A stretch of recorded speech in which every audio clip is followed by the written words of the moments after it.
Selamat siang semuanya, or in English, good day everyone. I am Eliafi Sombe and today we will be learning something new. But before that, let's take a look in this image.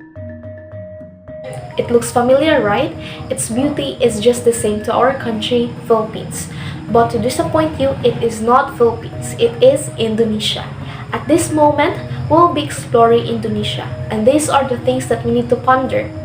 First, Punjanga Lama and its traditional forms Sayir Pantum, Gurindam, Hikayat, and a suggested piece titled Everybody Has His Burden, an Indonesian folktale.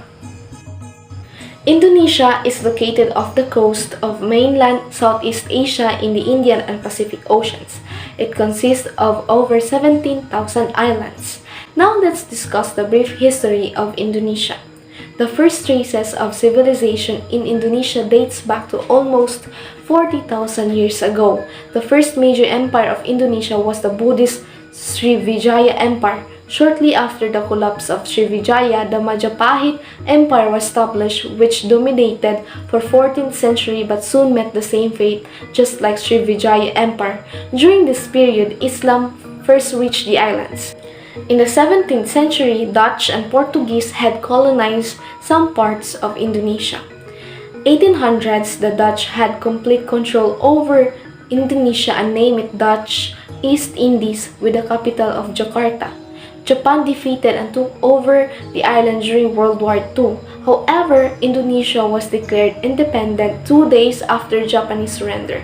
Dutch then tried to establish again the island but they failed. Let's go deeper about the literature of Indonesia. Indonesian literature consists of the poetry and prose in Javanese, Malay, Sundanese, and other languages of Indonesia, transmitted orally and then preserved in written form by the Indonesian.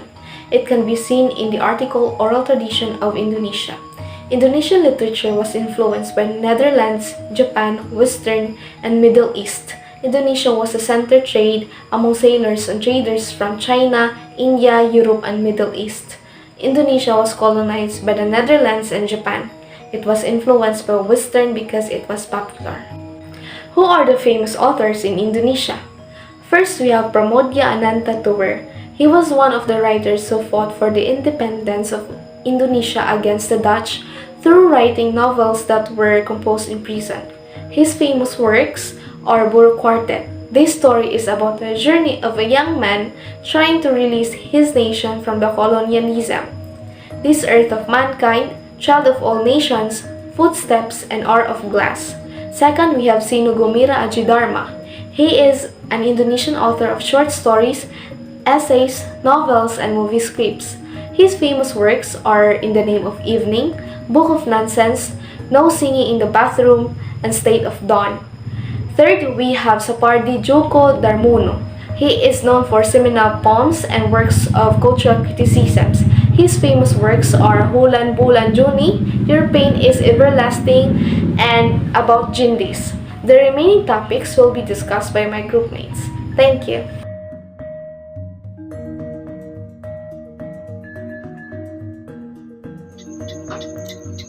So what is Pujangga Lama literature of olden times? So it is a traditional literature. In early Indonesian literature originates in Malay literature, and the influence of these roots was felt until well into the 20th century. The literature produced by the Pujangga Lama, or literally the old poets, was mainly written before the 20th century. But after the coming of Islam, before that time, however, there must have existed a lively oral tradition. And these are the genres of Pujangga Lama. First is the Syair. It is a traditional narrative poetry. Second, the Pantun. It is a quatrains made up of two seemingly disconnected couplets. Next is the Gurindam. It is a brief aphorism. Hikayat. It is stories, fairy tales, animal fables, chronicles, and the last one, Babad. It is a histories or chronicles. What is Syair? So syair is a form of traditional Malay poetry that are presented in duplicate and become the favorite of the old Malay community.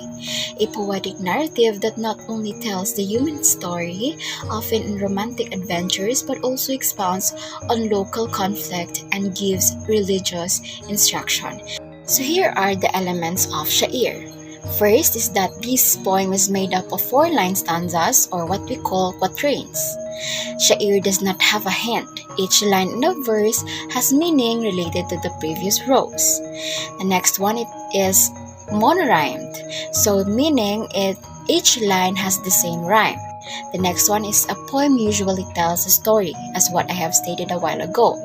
So the number of words in each row is equal to 4 words and it has 8 to 12 syllables in a row. And also, the syair can be a narrative poem, a didactic poem, or a poem used to convey ideas on religion or philosophy, or even one to describe historical event. Example, it is entitled Shakir Senior Laila. So it is a Baba Malay adaptation of a famous Malay syair, and variously as the Syair Senior Costa and Syair Silambari. So the tale is a popular one, probably originating from an actual event set in the 17th century, but more noted for its example plot and humorous characters. So the age of this work is uncertain, as although the oldest existing.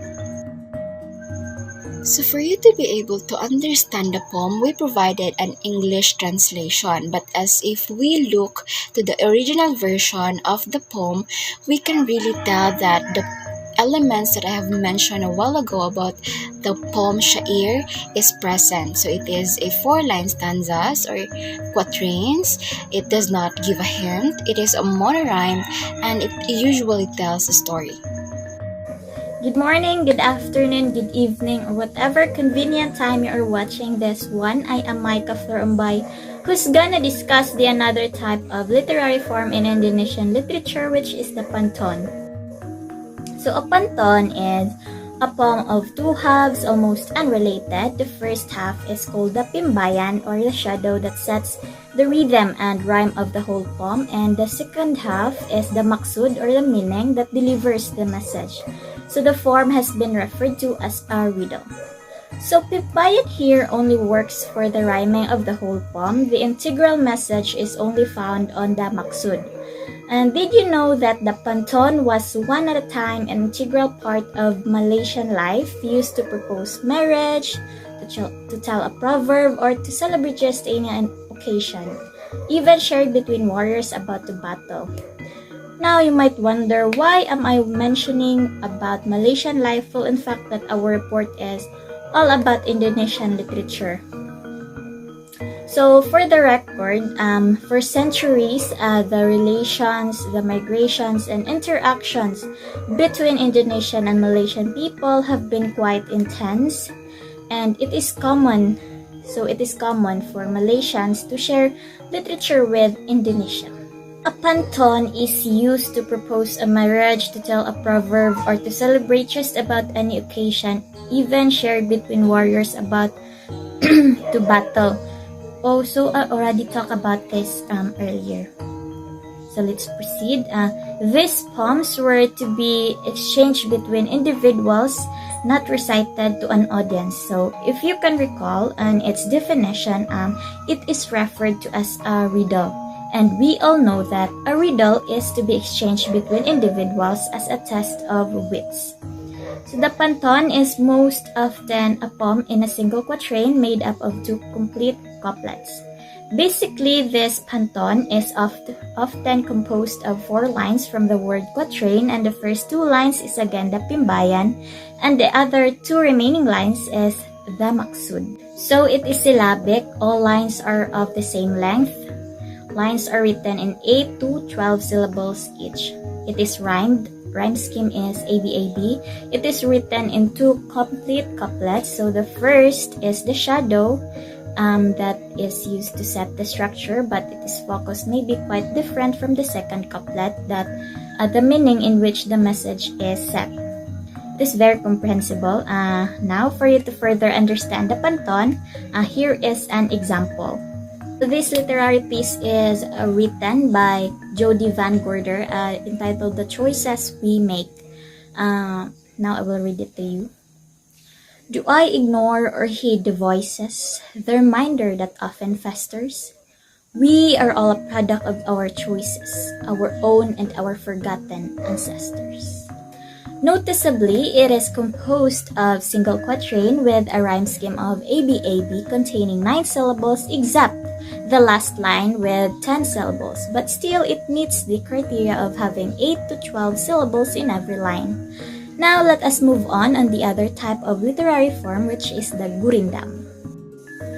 Gurindam is a type of old Malay poetry which consists of 2 lines in one stanza. The first line states the action and the second line states the consequences arising from the action. So, unlike pantun having single quatrain, gurindam has only 2 lines in every stanza. However, this can have plenty of stanzas depending on the length that the poet desired to compose. According to the Big Indonesian Dictionary, gurindam is a 2-line poem that contains advice. For example, choosing a good friend, one or the other can become an opponent. So, just like other literary works, gurindam aims as a means of education and entertainment. Now, here are the features of gurindam. It consists of 2 lines arranged in one stanza. The rhyme is finely patterned AA, perfect with just 2 lines. The first line contains the cause, and the second line contains the effect. It contains advice and is educational. So, gurindam has also its types, namely gurindam serial and the hooked gurindam. Now, let us further elaborate these two. The first type is the gurindam serial. So this big gurindam begins with the same word on the first line of each stanzas. For example, live by obeying the rules, live with respect for advice. So here the word live is repeated. The second type is the hooked gurindam. In this gurindam, there is a relationship between the first stanza and the next stanza. For example, whoever leaves zakat, it's not the wealth to get a blessing. So zakat, as one of the pillars of Islam, zakat is a form of obligatory charity that has the potential to ease the suffering of millions. So this only means that whoever pays the zakat on his wealth will have its evil removed from him. Now, I will read to you an example of gurindam entitled Gurindam 12 that was written by Raha Ali Haji on Piniangat Island, Riau Archipelago in 1847 AD. This work consists of 12 chapters and is categorized as a didactic poem because it contains advices and instructions towards life that is blessed by Allah. It is called Gurindam 12 because it consists of 12 chapters, obviously, although it only consists of 12 articles. The contents of the 12 Gurindam cover a very wide area such as issues of divinity, family, social ethics, and statehood. Now, I will only read to you the article 1 since it will consume so much time reading the 12 chapters. So here we go. Article 1. Whoever does not hold a religion, his name cannot be said. Whoever knows the 4, then he is a marifat. Whoever knows Allah, tell him and stand firm that he is not wrong. Whoever knows himself, then knows the God of the sea. Whoever knows the world, knows he is the one who has been deceived. Whoever knows the hereafter, knows that it is a world of harm. So the meaning of the first Gurindam article is to emphasize the importance of religion. According to Raha Ali Haji, a religious person will surely know himself and know his God, so that he will not be deceived by the tricks of the world. So that concludes my part. I hope you learned something from me. Again, I am Micah Flor Umbay. Thank you so much for listening. A pleasant day to everyone. I am Volja Estamola and I will discuss the Hikayat, one of the genres of Indonesian literature. Hikayat is popularly used to refer stories, fairy tales, animal fables, and chronicles. Hikayat stories are usually long and tell about a person or an important event. Usually, the Hikayat story is a legacy of oral narrative, thereby maintaining oral story format. Most Hikayat stories are written in a form where readers will read them slowly for the listeners to hear. We have here an example of an Hikayat. Hikayat Bayan Budiman, a tale of the wise parrot. It is about a parrot who tells 70 stories in order to prevent a woman from going to the wrong path. Now, let's move on with the suggested piece of Indonesian literature entitled Everybody Has His Burden. Everybody Has His Burden is an example of Indonesian folk tale. It was preserved and passed down to generations orally. And therefore, this Indonesian folk tale, Everybody Has His Burden, have no known author. Then, its written form was made or was done before 20th century. In this juncture, I will let you watch the Indonesian folk tale, Everybody Has His Burden, a pre-made video. Enjoy! Everybody has his burden. Everybody has his burden, but the heaviest burden is for the small and low. Once there was a mango tree. It had many large branches, which gave generous shade and bore many luscious fruits. Everybody who saw the fine yield of fruit admired the tree and wished they owned a tree like it. One day, a complaining voice was heard right under the bottom of the tree. Poor me, what a burden I have to bear. I've got to carry such a load, the heavy trunk, all the huge branches, all the leaves and fruit. So heavy is my load that I am buried alive in the soul. Never I am able to see the nice work of nature above earth. Never can I breathe fresh air or see the moon or the sun. On contrary, people hurt me when they sometimes pull me out to plant me somewhere else. Oh, I can't describe how I suffer all the time. Only God knows my sufferings. What a nice life the trunk has. When the trunk heard this sullen outburst, he answered, My dear brother, don't talk like that. Do you really think I have a nice life? You don't know how I have to bear the weight of those great branches and all that load of fruit on me. I'm always frightened when there's a hard whirlwind shaking my body. The whirlwind turns and twists my body so badly. You don't know how it hurts. I am fortunate if I don't break into two. If I do, and everything is finished. One thing I hate, day after day, people who bring firewood to the market lean their heavy bundles of wood to me, torture my flesh when they strike their axes on my body. I bleed them for hours. Besides this, even the people lean on me at the same time. No need to tell you what my suffering is all that weight to support. Do you think they are thankful to me? Not at all. Then only notice the leaves above their heads who gave them shade. Of what use are those leaves? They only have a nice life, dancing whenever there is the slightest breeze. The grumbling of the trunk was heard by the leaves. They fretted to hear these words of envy about themselves.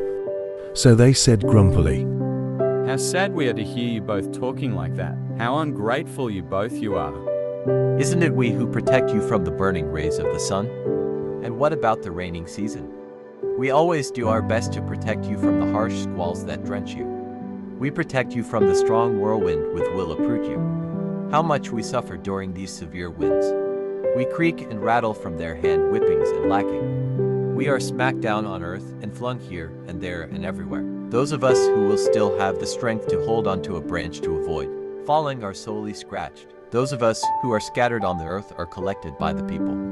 For a moment, we are glad to be together again, but the happiness does not last long. We realize this togetherness is until we are put to death by fire and turned into ash. How can you say that we have a nice life? It's the fruit who have a nice life, hanging and swinging all day. It is the fruit that counts for everybody. The fruits were saddened to hear this talk. They said in a sulky voice, My dear brothers and sisters, how sad we are to hear your words. It is far from the truth of what we actually feel and what we have to face every time. We are the most to be pitied. We always live in fear. We have to keep up our good name all the time, to be famous throughout the world. If we are not sweet and delicious and pretty, people won't buy us. They will cut us all off, and you will become firewood. Besides that, how about the children who had stones at us when we are doing our best to take care of ourselves and ripen into beauties that people will want to buy? And even when we are ripe, we have to suffer when we are eaten by people. We are not complaining. After all, people like to grow us because we are delicious. And that means they respect us, the best of us, seeds selected and replanted. The best of us seeds selected and replanted. We have pride seeing our descendants, seeds of our seeds. Stop. Stop talking. The root said harshly again. No need to talk anymore. All of you depend on me. If I don't exist, all of you will not be there. If I'm sick, then there will no trunk, no leaves, no fruit. I have to work hard to all of you, looking for the food you all need. Have for no thought of me, who has to do so much for all of us. Do you think only of your own feelings?